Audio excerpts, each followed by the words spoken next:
গুপ্তভাবে হলেও যদি বা আর্জেন্টাইনরা ওখানে সাপোর্টার হিসেবে ঢুকে পড়ে, সেখানে কিন্তু মরক্কোর সাপোর্টারও কম না। আমি মনে করি যে এখানে হয়তো 2-1 ব্রাজিল জিতে যেতে পারে, আর অঘটন ঘটলে তো অবশ্যই মরক্কো জিততে পারে। আসসালামু আলাইকুম দর্শক, ফুটবল উন্মাদনায় কাঁপছে গোটা বিশ্ব। আজ নিজেদের প্রথম ম্যাচে মোরক্কোর বিপক্ষে মাঠে নামবে ব্রাজিল। বাংলাদেশ সময় ভোর 4টায় ম্যাচটি অনুষ্ঠিত হবে যুক্তরাষ্ট্রের মেটলাইফ স্টেডিয়ামে। আর এই ম্যাচ নিয়ে আমার সাথে আলোচনা করতে স্টুডিওতে উপস্থিত আছেন সহকর্মী আরমান মুজাহিদ। মুজাহিদ, কেমন আছেন? আলহামদুলিল্লাহ ভালো আছি, কেমন আছেন? আলহামদুলিল্লাহ ভালো আছি। আচ্ছা, ম্যাচের প্রসঙ্গে আসি। এবারে বিশ্বকাপে ব্রাজিলের প্রথম ম্যাচ, যদিও গ্রুপ পর্বের ম্যাচ, তারপরও এই ম্যাচটা এতটা গুরুত্বপূর্ণ কেন মনে করছেন? আসলে আলিফ দেখেন, একটা ওয়ার্ল্ড কাপ আসে কিন্তু 4 বছর পর পর, আর এই ওয়ার্ল্ড কাপে প্রতিটা দলেরই একটা টার্গেট থাকে। আর ব্রাজিলের মতো দলের তো মূল টার্গেট অবশ্যই ওয়ার্ল্ড কাপ। আর তারা কয়েকটা আসর, সেই 2002 সাল থেকে তারপরের প্রত্যেক ওয়ার্ল্ড কাপে তাদের একটা প্রত্যাশার জায়গা যে তারা হেক্সা মিশন বাস্তবায়ন করবে, ষষ্ঠ শিরোপা তারা নিয়ে যাবে, কিন্তু সেটি আসলে হয়ে ওঠেনি। মারাকানার সেই দুঃখের কথা আপনি জানেন, সেই কান্না। সব মিলিয়ে এই প্রথম ম্যাচটা ব্রাজিলের জন্য অনেক বেশি গুরুত্বপূর্ণ, আমি বলবো যে তাদের সেই মিশন বাস্তবায়নের জন্য। অন্যদিকে মরক্কো কিন্তু গত ওয়ার্ল্ড কাপে যেটি দেখিয়েছে, গোটা ফুটবল বিশ্ব তাকিয়ে মরক্কোর দিকে, যে মরক্কো কিছু একটা করবে। এর পাশাপাশি মুসলিম বিশ্ব, মানে এই লাতিন আমেরিকার, ইউরোপের বাইরে গিয়ে কিন্তু এই ট্রফি আর কারণেই। সো মুসলিম বিশ্বের যে দলগুলো রয়েছে, এবারে 14টা দল সম্ভবত খেলছে 48টা দলের মধ্যে, এটা একটা অনেক বড় সংখ্যা।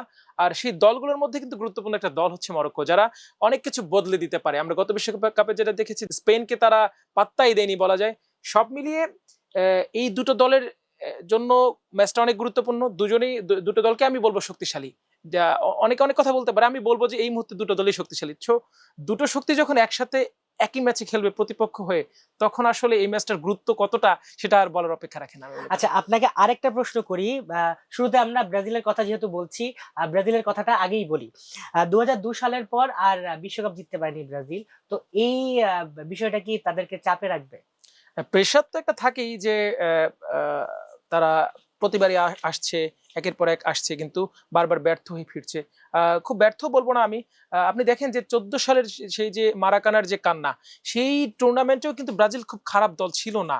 দুর্ভাগ্য ক্রমে সেই জার্মানির সাথে যে ম্যাচটা ছিল, সেই ম্যাচে তাদের সুপারস্টার নেইমার ছিলেন না। নেইমারকে এই কলম্বিয়ার সাথে যে তিনি তার উপর একরকম আক্রমণই বলা যায়, তারপরে তিনি ছিটকে গেলেন টুর্নামেন্ট থেকে। এরপর ওই ম্যাচে আরো গুরুত্বপূর্ণ বেশ কয়েকটা প্লেয়ার ডিফেন্স থেকে শুরু করে আক্রমণ ভাগে ছিলেন না। সব মিলিয়ে এটা একটা প্রেশার ছিল। এবং অন্য বিশ্বকাপগুলোতেও দেখা যাচ্ছে যে তারা অনেক বড় একটা হয়তো নিয়ে আসছে, কিন্তু এই নেইমারের কিন্তু এই 14 পর থেকে নেইমারের মতো এত বড় স্টার আর ব্রাজিলে হয়ে ওঠেনি আমি বলবো। কিন্তু অনেক ভালো প্লেয়ার আছে, বিশ্বমানের প্লেয়ার আছে, প্রত্যেকটা ভালো ভালো ক্লাবে খেলছে। ভিনিসিয়াস জুনিয়রের মতো এবারও প্লেয়ার আছে। সব মিলে তবু এটা চাপ থাকেই। আবার আমরা দেখছি যে এই ওয়ার্ল্ড কাপে এসেও নেইমারকে নিয়ে অনেক বড় একটা আশা।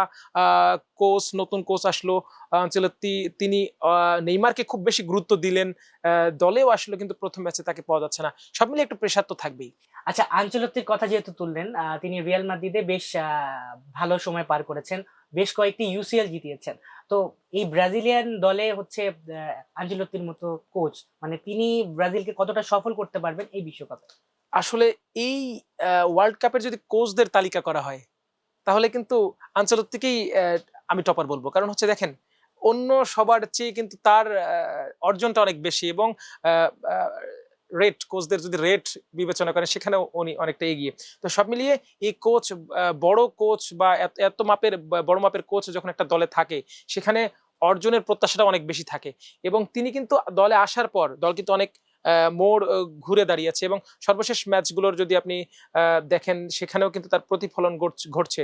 সব মিলিয়ে এই কোচের যে প্রভাব, তিনি যে ফরমেশনে খেলতে চান, তার ডিফেন্সটাকে তিনি কিভাবে সাজাবেন, মিডফিল্ডে কাকে রাখছেন, কাকে দিয়ে তিনি ফরওয়ার্ডে অ্যাটাকিং খেলছেন, এবং কোন ম্যাচে তিনি গেম প্ল্যানটা কিভাবে করছেন, এটা কিন্তু অনেক বড় একটা ফ্যাক্টর। সেখানে মনে করি যে আনচেলত্তির যে গেম প্ল্যান, এটা অন্য সবার চেয়ে আলাদা হবে, এবং এটা অনেক বেশি প্রভাব ফেলবে ম্যাচে। আচ্ছা, আরেকটা প্রশ্ন, সেটা হচ্ছে প্রস্তুতি ম্যাচ তো দেখেছেন ব্রাজিলের। তো ম্যাচগুলো কেমন লেগেছে এবং ব্রাজিল কি তাদের পুরনো রিদমে ফিরতে পারছে? এটা তো বলাই যায়। দেখেন আপনি যে পানামার সঙ্গে যে ম্যাচটা হলো, সেখানে 6-2 এক ব্যবধানে একটা জয়, একটা বড় জয়। একটা দল যখন যে মাপের দলের সাথেই জিতুক না কেন, সেখানে যদি তাদের গোলটা বেশি হয়, তাদের প্লেয়াররা পাচিং ভালো করতে পারে, তারা তাদের গোলের যে টার্গেট শুটটা যদি অনেক বেশি করতে পারে প্লেয়াররা, মিস তো হবেই, গোলকিপার ওখানে তো একজন আছেন। তারপরে যদি তাদের টার্গেটটা ভালো হয়, তো সব মিলিয়ে দেখা যায় যে আত্মবিশ্বাসী হয়ে ওঠেন প্লেয়াররা। আর এটা বিশ্বকাপের মতো মঞ্চে সেখানে যখন প্রস্তুতি ম্যাচ হয়, সেটা আরো গুরুত্বপূর্ণ হয়ে ওঠে। এরপরে ইজিপ্টের সাথে যে ম্যাচ, সেখানে ব্রাজিল যদিও ইজিপ্টের সাথে একটি গোল খেয়েছে, তারপরেও কিন্তু 2 গোল, এটা আসলে ছোট করে দেখার কোনো সুযোগ নেই। কারণ বিশ্বকাপে যে দলগুলোই আসুক না কেন, তারা প্রত্যেকটাই দলই কিন্তু একটা প্রতিযোগিতার মধ্য দিয়ে তাদের পরীক্ষা দিয়ে এসেছে। সব মিলিয়ে বলবো যে তাদের প্রস্তুতিটা অনেক ভালো আমার কাছে মনে হয়েছে। এবার একটু মরক্কোর দিকে আসি, তাদের প্রস্তুতি কেমন দেখলেন? সব মিলিয়ে মরক্কো দল আসলে বলা যায় যে ফুটবল বিশ্বকাপে নতুন একটা শক্তির আবির্ভাব বলা যায়। দেখেন, আপনি 2022-এর বিশ্বকাপ যদি বিশ্লেষণ করেন, সেখানে চ্যাম্পিয়নদেরকে হারিয়ে দিয়েছে। তাদের সাথে একরকম ফাইটিং, মানে নেক টু নেক, তাদেরকে একরকম উড়িয়ে দেওয়ার মতোই। আপনার স্পেনের কথা বলেন, ওয়ার্ল্ড কাপ থেকে বিদায় করে দেওয়ার মতো একটা দল, সেই দলটাকে ছোট করার কোনো সুযোগ নেই। যদিও অনেকে বলে যে এটা একটা ওয়ার্ল্ড কাপে হয়েছে, কিন্তু আমরা তারপরেও দেখেছি যে এরপরে মরক্কোর ধারাবাহিকতা কিন্তু কম নয়, এবং র্যাঙ্কিং এর বিবেচনায় দেখেন মরক্কো কিন্তু এখন 7 নম্বরে আছে, যেখানে ব্রাজিলের অবস্থান 6 নম্বর। অর্থাৎ মরক্কোকে ছোট করার কোনো সুযোগ নেই। সেই সাথে আপনি যদি প্রস্তুতি ম্যাচগুলোর কথা চিন্তা করেন, মাদাগাস্কারের মতো দলকে তারা 4-0-তে হারিয়েছে। আবার আর্লি হাল্যান্ডের সেই নরওয়েকে কিন্তু জিততে দেয়নি। এখানে 1-1 গোলে ম্যাচ ড্র হয়েছে। তো সব মিলিয়ে আমি বলব যে যেখানে হাকিমির মতো প্লেয়ার আছে, যেখানে বুনোর মতো গোলকিপার আছে, সেখানে আসলে ছোট করে দেখার কোনো সুযোগ নেই। এই মরক্কো ভালো কিছু করতে পারে এবং অঘটনও ঘটে যেতে পারে। আচ্ছা, মরক্কোর একটা বিষয় যেটা আমি দেখেছি, তাদের শৃঙ্খলা এবং দলীয় সমন্বয় বেশ দারুণ, এবং তারা হচ্ছে খুব কম ভুল করে। যেমন ভুল পাস কিংবা ভুল ট্যাকেল, মানে তারা খুবই শৃঙ্খলাবদ্ধ, যেটা আমরা একজন প্রপার মুসলিমের ক্ষেত্রে দেখি যে তারা হচ্ছে সবকিছুর মধ্যে শৃঙ্খলাবদ্ধ, এবং এই জিনিসটা কিন্তু তাদের মধ্যে আরকি ফুটে ওঠে।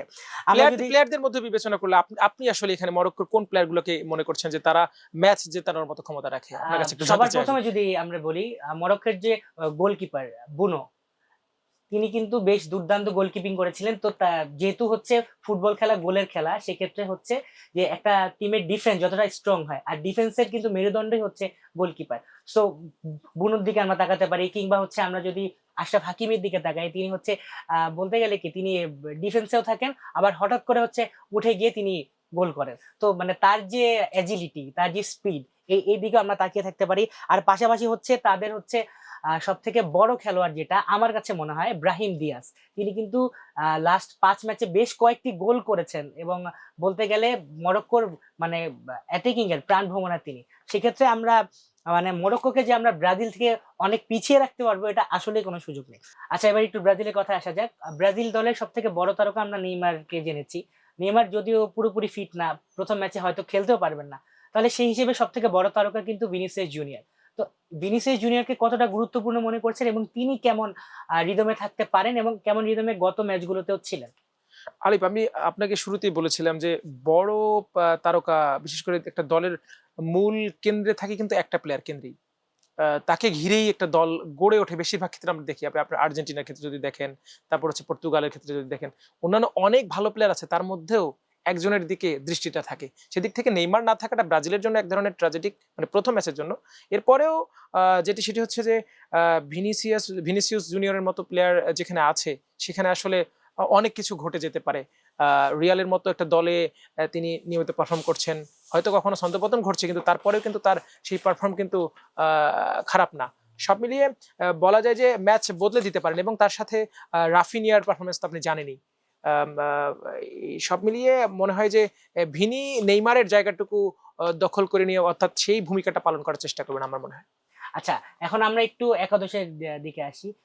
ব্রাজিল মানে কোন ফরমেশনে খেলতে পারে, এবং পুরো স্টার্টিং লাইন আপটা কেমন হতে পারে? কোচ আনচেলত্তি আসলে উনি যেভাবে ফুটবলটাকে খেলাতে চান, আমার মনে হয় যে উনি ৪-৩-৩-এই খেলবেন। সেখানে তো অবভিয়াসলি গোলকিপিং এ আলিসন বেকার থাকছেই। এরপরে যদি আপনি যদি অ্যাটাকিং এ আসেন বা ফরওয়ার্ডে আসেন, সেখানে আ আ ভিনিসিয়াস জুনিয়র, তারপরে তার সাথে রাফিনিয়া অবশ্যই থাকবেন। একজন ডান দিকে, একজন বাম দিকে ভেঙে থাকবেন, এবং এখানে আমার মনে হয় যে নেইমারের বদলি হিসেবে যাকে মাঠে দেখা যেতে পারে, সেটা মাতেউস কুনিয়াই হতে পারে।